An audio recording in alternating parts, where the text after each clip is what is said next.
प्रिय भाई बहनों को प्रभु यीशु मसीह के नाम से शालोम, नमस्कार। आज के सुबह के दैनिक मन्ना के इस भाग में आप सबका स्वागत करते हैं।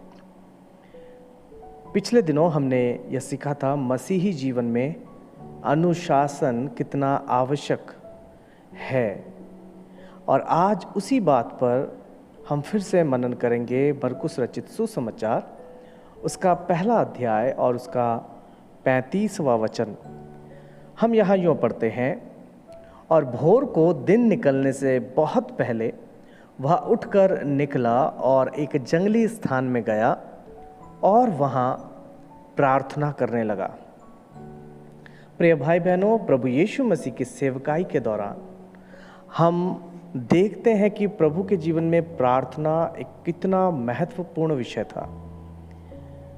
हम बपतिस्मा के बाद भी प्रभु के जीवन में देखते हैं कि वो 40 दिन और 40 रात के लिए जंगल में जाते हैं, वहाँ प्रार्थना करते हैं। मसीही जीवन प्रार्थना का एक बहुत अहम हिस्सा है। विश्वासीगण यदि प्रार्थना ना करे तो आत्मिक जीवन में फलवंत नहीं हो सकता, परीक्षाओं में स्थिर नहीं रह सकता। प्रिय भाई बहनों, प्रभु यीशु मसीह भोर को प्रार्थना करने गए, ये हम यहाँ पढ़ते हैं। लेकिन प्रभु यीशु मसीह कब कब प्रार्थना करते थे, इसके विषय में भी हम वचन में पढ़ते हैं। मत्ती रचित सुसमाचार 14 अध्याय का 23वें वचन में आप पढ़ेंगे कि प्रभु यीशु मसीह सांझ को प्रार्थना करने के लिए गया। और यदि आप लूक रचित सुसमाचार 6 अध्याय का 12वां वचन पढ़ेंगे तो वहां हम पढ़ते हैं कि पूरी रात या रात्रि को वो प्रार्थना करने के लिए गए। प्रिय भाई बहनों, प्रभु यीशु मसीह के जीवन में प्रार्थना एक बहुत अहम चीज थी, इसलिए उन्होंने हमें सिखाया कि हमें प्रार्थना कैसे करनी चाहिए। आज मसीही जीवन में प्रार्थना की कमी के वजह से हम मसीही जीवन को गिरते हुए देखते हैं। भाई बहनों के जीवन में गिरावट को हम देखते हैं, और इस गिरावट के वजह से उनके जीवन में भयंकर परिणाम भी आते हैं।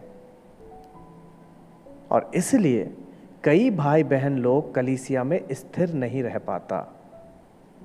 कुछ दिन चर्च आएगा, 2 महीने घर में बैठेगा, फिर तीसरे महीने में किसी और कलीसिया में जाएगा, वहाँ मन भर जाएगा, उसके बाद फिर वो घर में कुछ दिन बैठेगा। यह चीज़ें क्यों एक विश्वासी के जीवन में आता है, उसका सबसे बड़ा कारण है कि उसका व्यक्तिगत जीवन में प्रार्थना की कमी, प्रभु के साथ संगति की कमी। और यह बात हम कई विश्वासियों के जीवन में देख सकते हैं। दानियल के जीवन में प्रार्थना आवश्यक था, इसलिए आप दानियल की पुस्तक 6 अध्याय के 10वें वचन में पढ़ते हैं कि वह अपने रीति के अनुसार अपनी कोठरी में प्रार्थना किया करता था, यरूशलेम की ओर मुंह करके। प्रिय भाई बहनों, हम विश्वासीगण प्रार्थना करना जरूरी है। यह एक मसीही डिसिप्लिन होना चाहिए और है भी। यदि एक विश्वासी के जीवन में प्रार्थना नहीं है तो वो अपने आत्मिक जीवन में मजबूत नहीं है। आज इस दैनिक मन्ना के इस भाग में हम ये प्रभु को स्तुति कर सकते हैं कि प्रभु ने हमें सीखने के लिए दिया। जैसे प्रभु ने अपने जीवन में प्रार्थना को बनाए रखा, आइए प्रिय भाई बहनों, इस प्रार्थना को हम अपने जीवन में भी बनाए रखें। यदि आप भोर को उठ सकते हैं तो बहुत अच्छी बात है, आप भोर को उठें और प्रार्थना करें।